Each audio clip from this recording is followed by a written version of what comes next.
Hi යාළුවනේ අද මේ වීඩියෝ තියෙන්නේ කොරියාවේ මේ වසන්ත කාලය ඇතුළේ මේ වෙනකොට මල් පිපිලා තියෙනවා.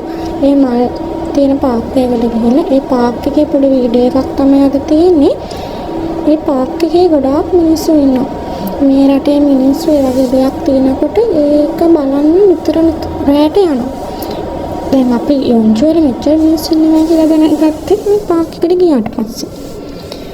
මේ පාක් එකේ යනකොට අපිට අතරම පොඩි කඩවල් හම්බුණා. ඒ කඩවල් වල තියෙන එක එක කෑම ජාත අපි වැල්ලේ දේවාල යනවා වගේ තමයි. වැල්ලේ දේවාල යනකොටත් තියෙනව නේද?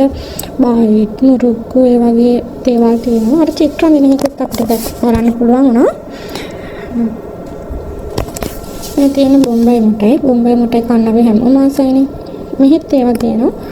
ඇත්තටම කිව්වොත් හරිම ලස්සනයි. අපි යාළුවොත් එක්ක ෆොටෝ ගහලා ඇවිද්දා. අපිට ගොඩක් අය කිව්වා අපි ලස්සනයි කියලා.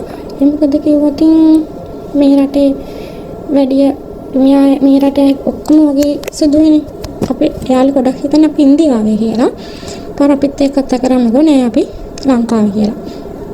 ඇත්තටම කිව්වොත් ගොඩක් මිනිස්සු ඇවිල්ලා මෙතන ඇත්තටම එන්ජොයි කරනවා.